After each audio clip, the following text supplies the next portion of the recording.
Bienvenidas y bienvenidos al noticiero científico y cultural iberoamericano NSC, en su versión especializada en salud. Un espacio de la Asociación de Televisiones Educativas y Culturales Iberoamericanas ATEI, dedicado a compartir la información más relevante sobre ciencia y tecnología. La igualdad de oportunidades es un principio compartido en nuestras sociedades. Pero, para quienes viven con alguna discapacidad, dicha aspiración se traduce en una búsqueda constante de oportunidades más diversas. Aunque han habido cambios positivos en entornos que brindan educación o salud, en la actualidad, un ámbito clave para la inclusión lo constituye el entorno laboral. Llevo una semana aquí en la Universidad Politécnica y pues aquí más o menos pues mi experiencia ha sido súper buena. Carlos tiene 20 años y está haciendo prácticas en la Escuela Técnica Superior de Ingeniería Aeroespacial y Diseño Industrial de la UPV. Pues mi trabajo consiste en primero subo a la biblioteca, ¿vale? Y cuando subo, pues hago como pasar datos, ¿vale? De los textos al ordenador y los paso a Excel, ¿vale? Y yo los subrayo en amarillo como que está leído. Si está en blanco es que no lo lee. Toda una experiencia que le acerca al mundo laboral gracias al acuerdo entre la Universidad Politécnica de Valencia y la Fundación Asindown. Asindown es una entidad que trabaja con personas con discapacidad intelectual, preferentemente con síndrome de Down y también otras discapacidades. Y una de nuestras funciones es intentar que estas personas lleguen al mundo laboral. Por lo tanto, estas prácticas aquí en la UPV encajan dentro de ese objetivo que tenemos.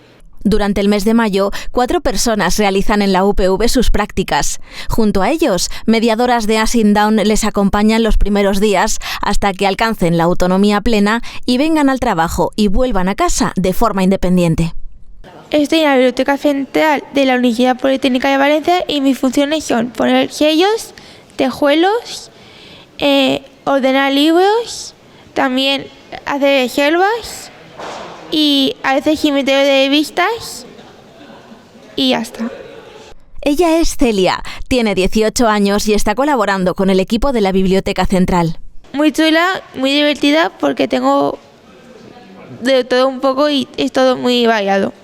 Las prácticas de Aroa son en la Oficina de Programas Internacionales de Intercambio. Nos atiende en un descanso entre archivadores y papeleo. Me gusta mucho estar aquí, estoy súper contenta y me encanta, estoy a gusto. El equipo Asindown de la UPV lo completa Darío, que trabaja en la Facultad de Bellas Artes, escaneando y triturando documentos. La verdad es que me está gustando todo y la experiencia es bastante inolvidable, la verdad. Y precisamente Darío nos ha compartido un secreto. El mejor momento del día es juntarse con sus compañeros en alguna de las cafeterías del Ágora para disfrutar de su merecido descanso y coger fuerzas para continuar con su jornada laboral.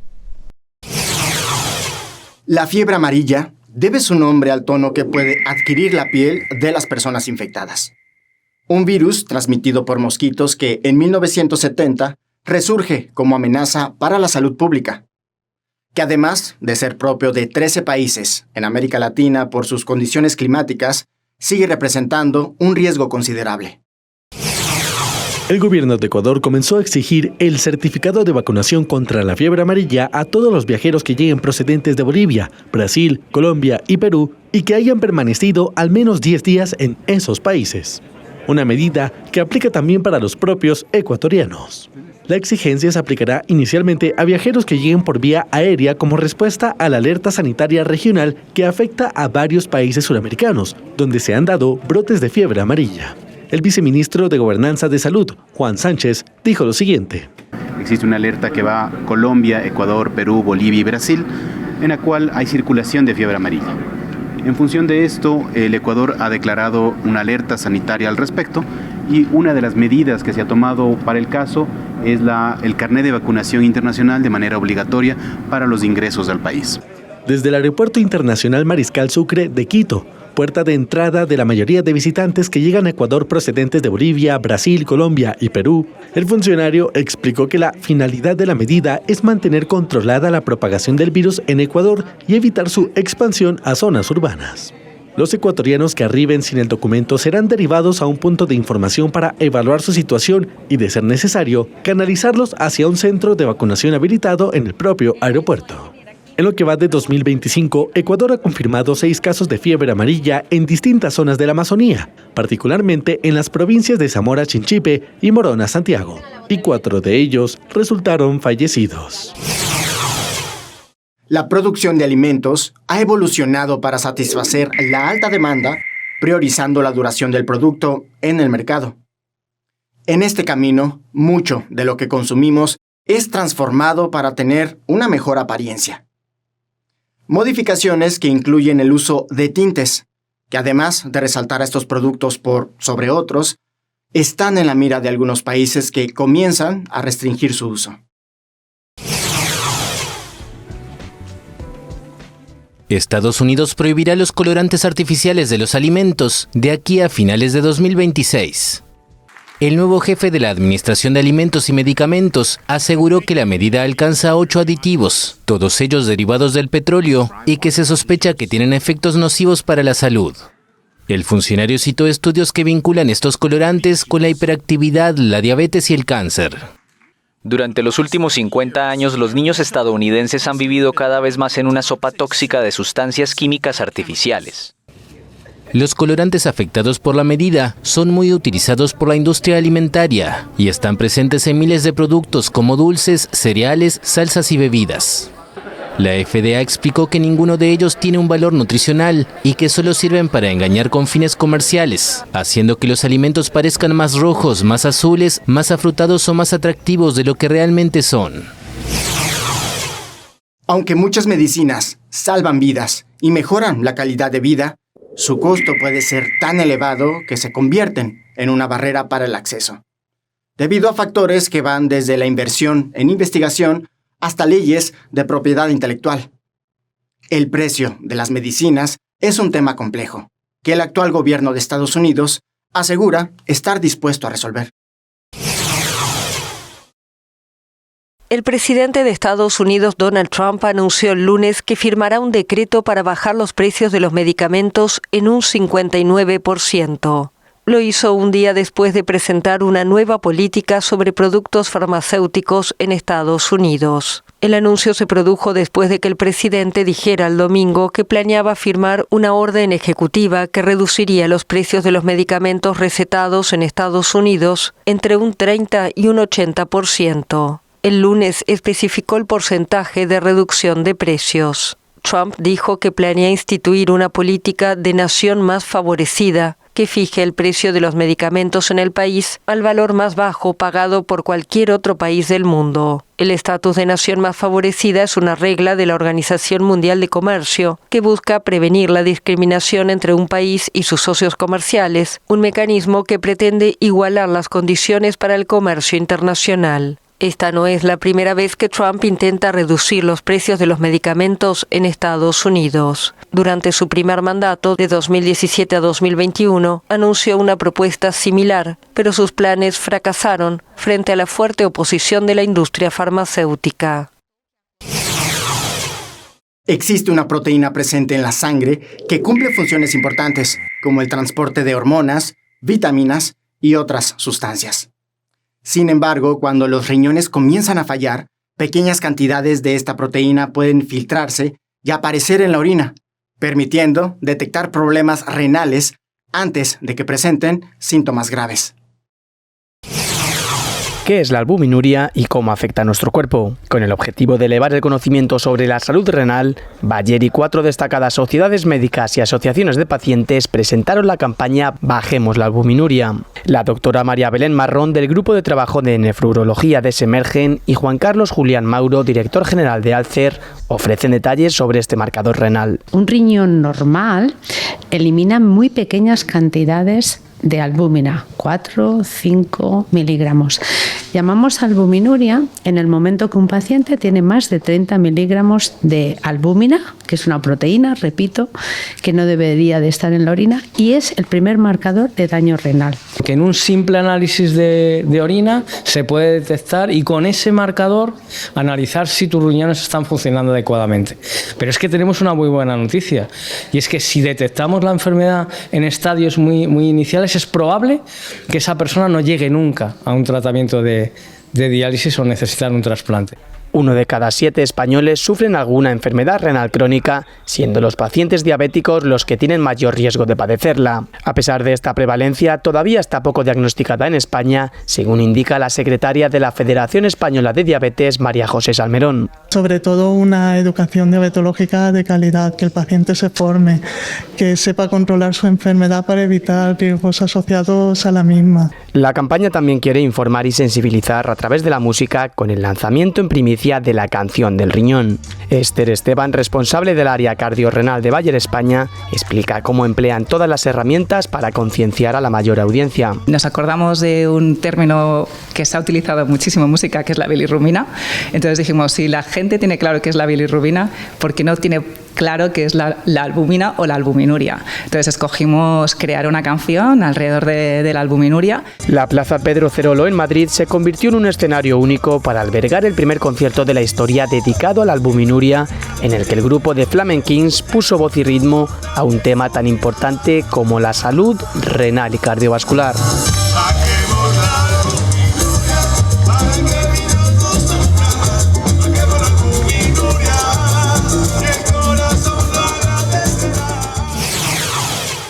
Los invito a ser parte de nuestros canales de WhatsApp y Telegram.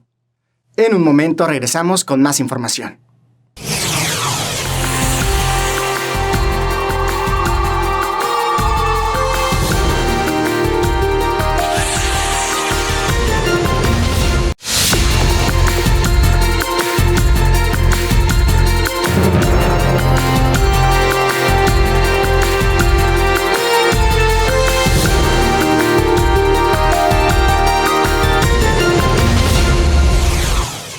La hematología se encarga del estudio de la sangre, los órganos que la producen y los trastornos que pueden afectarla. Esto incluye componentes como los glóbulos rojos, glóbulos blancos, plaquetas y plasma. Además de analizar cómo se forman, cómo funcionan y cómo se alteran estos elementos en presencia de enfermedades como la que se describe a continuación.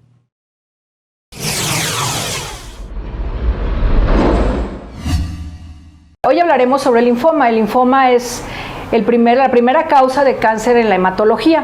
Es un cáncer que es de los ganglios linfáticos. Los ganglios linfáticos o todo el sistema linfático es el que produce nuestras defensas. Para cualquier infección, el sistema linfático es el que reacciona. Pero cuando hay una reacción más importante, se puede desarrollar un cáncer como es el linfoma.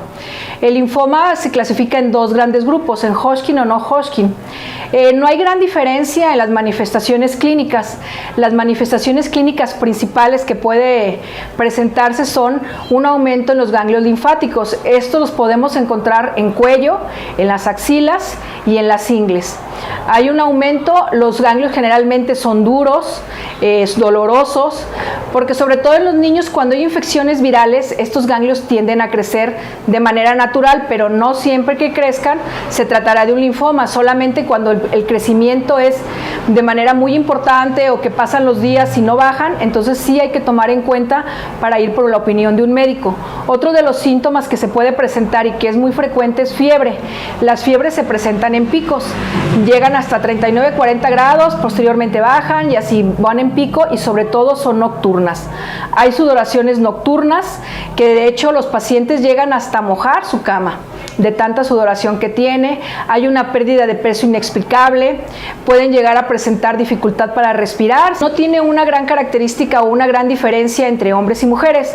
Se puede presentar desde los 13 años hasta la tercera edad. Dependiendo del tipo de linfoma que se trate, de sus características, en el grado en que se encuentre en el momento diagnóstico, es el tratamiento que se puede ofrecer, desde quimioterapia hasta radiaciones.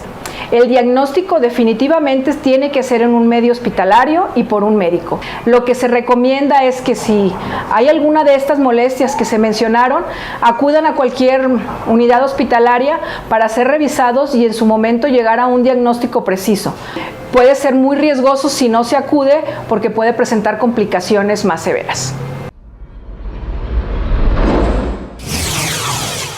Que una enfermedad tenga origen genético significa que las causas se encuentran en alteraciones de información en los genes de un individuo o en sus cromosomas, muchas de las cuales afectan a un número reducido de personas en comparación con otras enfermedades más comunes, además de ser difíciles de diagnosticar y tratar debido a la falta de información disponible.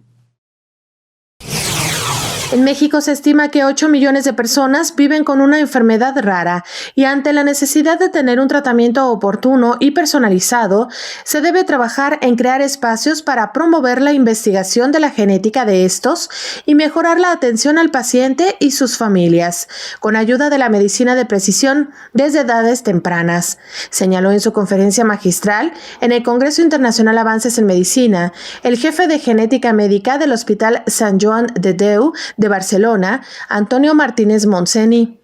En entrevista señaló que se trabaja para brindar diagnósticos y tratamientos oportunos. Hay muchos desafíos que tenemos que transformar en oportunidades, desde el manejo de la cronicidad, la complejidad de las enfermedades raras, el registro, ¿no?, de los pacientes que tenemos con enfermedades raras, que parece algo sencillo y no lo es, y por supuesto llegar al gran grueso, ¿no?, a tener más diagnósticos, porque aparte de que el diagnóstico da información, ayuda a las familias, ofrece un asesoramiento genético, también es la puerta para nuevas terapias, para ensayos clínicos para tratar a estos pacientes, que hoy en día solo el 5% de ellos tienen un tratamiento específico. Explicó que las enfermedades raras son las que afectan a 5 personas por cada 10.000 habitantes y que hay alrededor de 7.000 padecimientos raros. El 80% de estas enfermedades son de origen genético. Sin embargo, consideró que solo la mitad de los pacientes con enfermedades raras han sido diagnosticados, ya que se reporta que en estos casos las y los médicos pueden tardar hasta 7 años en dar un diagnóstico acertado si no se cuenta con actualización en el conocimiento, así como herramientas tecnológicas o de investigación que ayuden al diagnóstico. Con imágenes de Eduardo Escalona, para UDGTV Canal 44, Rocío López Fonseca. La desnutrición es una de las principales amenazas a la salud de las y los migrantes, especialmente porque muchas personas que cruzan fronteras en busca de seguridad o mejores condiciones lo hacen sin acceso a alimentos que sean nutritivos. Frente a la magnitud de este fenómeno migratorio global, distintas organizaciones trabajan para brindar apoyo nutricional en puntos clave de tránsito. Esta madre venezolana llegó a La Guajira, Colombia, con apenas recursos. Mi hijo llegó a un estado, bajísimo de peso, de que yo a veces decía, Dios mío, mi hijo. Su papá decía, quizás es normal, y yo le digo, no es normal, que mi hijo esté flaquito así, desnutrido, porque yo lo veía y era mal. Su papá decía, bien, pero los otros niños tienen su contextura así, yo no, hasta que decidí buscar ayuda. Me dijeron, el niño lo tienes bajo peso y se te va a quedar hospitalizado. Tras instalarse como pudo, llevó a su hijo menor al puesto de salud. El niño fue ingresado y recibió tratamiento. Quizás era porque no le daba una buena alimentación. Si tenía para comer arroz con pollo, yo comía arroz con pollo. Pero si era para comer arroz con queso, arroz con queso. Es duro, es duro. El hospital atiende niños y madres gestantes que también sufren de desnutrición. Su financiamiento dependía de los dineros que recibía la organización Save the Children por parte de los Estados Unidos. En esta unidad de salud sexual y reproductiva salvamos vida de los niños más pequeños, de las madres gestantes, de las madres lactantes, de hombres, de mujeres que tienen diferentes necesidades básicas, emocionales y físicas insatisfechas. Los recursos de la ONG han sido recortados por el gobierno de Donald Trump, pero las labores del hospital se extienden a la pista, donde los médicos atienden los casos directamente. Siempre encontramos mucho riesgo de desnutrición y esto viene dado a la falta de la alimentación pues en casa, ¿no? De la seguridad alimentaria de ellos, que no es una seguridad alimentaria constante, sino que son intermitentes. Luz Marina está agradecida por la atención médica a sus hijos. Bueno, yo le doy gracias a Dios porque al llegar aquí a Save the Children, el niño me subió más de peso con la nutricionista. Ella me ayudó con los pumplis que le daban y mi niño me subió de peso. Mi niño no me comía pollo, mi niño no me comía carne. Y con la doctora Carmen Perdomo, el niño me aprendió a comer pollo, carne. Esta región de Colombia es donde se concentra la mayor cantidad de casos de desnutrición infantil. Los hospitales no solo son esperanza para los migrantes, sino también para las comunidades receptoras. Gracias por acompañarnos en el noticiero científico y cultural iberoamericano NSC, especializado en ciencias médicas y tecnología enfocada en salud. No se pierdan las emisiones de Ciencia, Tecnología y Cultura con Iván Carrillo y Ana Cristina Olvera. Gracias a los socios de ATEI que a través de sus plataformas hacen posible esta transmisión. Agradecemos también a las agencias informativas AFP, EFE, Xinhua y Deutsche Welle. Visiten noticiasnsc.com y síganos en redes sociales. Nos encuentran como NSC Iberoamérica. Soy Jonas Birmar. Cuídense mucho. Hasta la siguiente.